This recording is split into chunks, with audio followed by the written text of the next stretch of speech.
And I think I would suggest that instead of using the word religion, why should we borrow the word from some language? Because language is a reflection of intellectual and spiritual evolution of a civilization.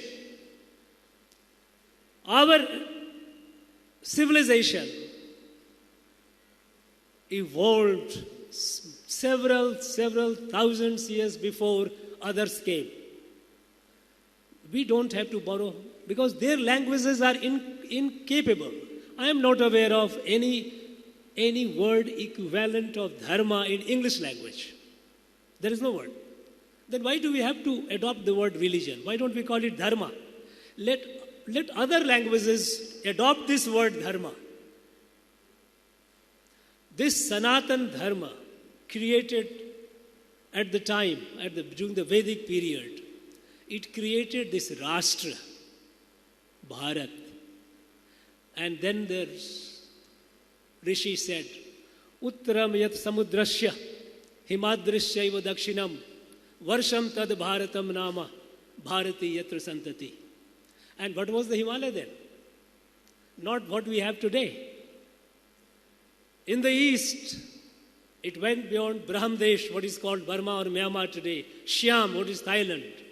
On the west, beyond Hindu Kush. Ocean was not just Indian Ocean. All this land below. That was the enlightened land. The land enwrapped in this light. Bha is a root Sanskrit, light. This Bharat was created not by kings. Like other countries where some king, some chieftain with some army, soldiers capture land and create a country. No. This was created by our rishis through their lights and sustained by those who followed this Sanatan Dharma. And our rishis prescribed different ways to follow it. Primarily 3 ways. Karma Yoga, Jnana Yoga and Bhakti Yoga. For Samanya Manavi, for common man, it is the Bhakti, which is the easiest way to connect. Connect with the divinity, connect with each other. And this you see all over Bharat. And in this tradition, in this tradition of bhakti, Ayyappa Dharma, Ayyappa worship is very, very significant. This country, if we remove our Sanatan Sanskriti, Sanatan Adhyatma, it will become a crowd. Different languages, different regions, different climates, different cuisines. What binds us together, what makes us a family is this Sanatan Dharma, which is expressed variously at various places, but the root is one. Go to the remote tribal areas of Northeast and you hear the stories of Rama. You hear the stories of Krishna.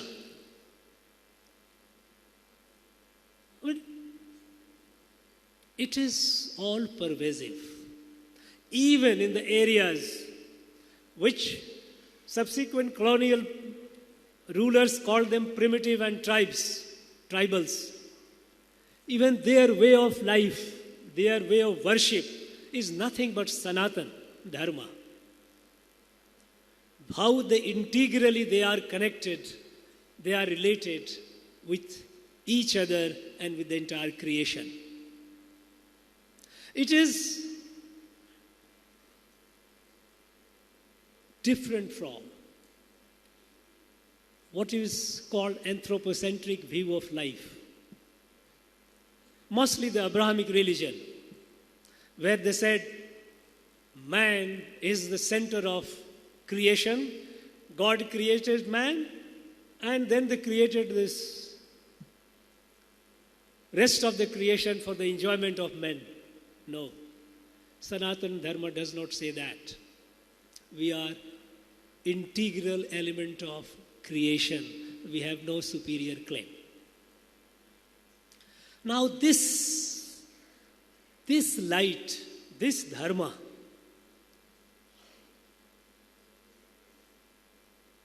because it has inherent strength, it is indestructible, it has survived. But it has suffered a lot. Until about 7th, 8th century, invaders used to come to Bharat. At times, the local kings used to be defeated. But those who came, they became Sanatan Dharmi. This was the assimilative strength of Sanatana Dharma. I'm just tempted to recall one incident. There are numerous. In the 2nd century BC, one Bactrian Greek, Menander, invaded. He came to Kashmir. Kashmir at the time, the predominant sampradaya was Buddha. They are all sampradayas. Buddha, Jain, all. Originates from the same darshan, same adhyatma, Vedic darshan. So when Menander came and he defeated the king of Kashmir, he had heard of a great scholar called Nagasena. He was curious to know, what is this? What is the dharma of this place? He had heard a lot about. So he called Nagasena. And there was a long discussion. Menander used to ask questions. Nagasena used to reply. It went on for months together. And the whole treatise is called Milindapana. And Menander became a Buddhist Milind. This was the assimilative character of strength of this Sanatana Dharma, this Bharat. Milindapana is a canonical text of Buddhism all over the world. It was only when the people with what they called religion, that this is the religion, nothing else, you have to follow it my way or highway. When they started, that problem began. Somnath was destroyed. Gandhar was a Sanatana Dharma land until it became Peshawar. Bakhtiyar Khilji came all through Gangetic Plain, destroyed, went up to Bengal, burnt Nalanda. The whole library kept burning for more than a year. Massacred thousands and thousands of monks, teachers and students. Brutal massacre. This Rashtra suffered very heavily. Over 1,000 years it has suffered. And it has suffered because though our dharma is Sanatan, somehow we did not transform it into our collective strength. When Swami Vivekananda said, Shakti ki sadhana karo. Shakti ki sadhana. Sukraniti says, Balino vasaga sarva, durbalasya cha shatruva. If you are strong, you have friends around. If you are weak, you are surrounded by enemies. And this is what happened to us. This dharma, it remained so much diffused.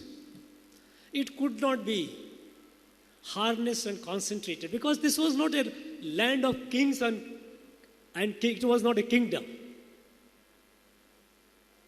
But then external world, which is hostile to this Sanatan Dharma, inflicted much damage and we suffered a lot.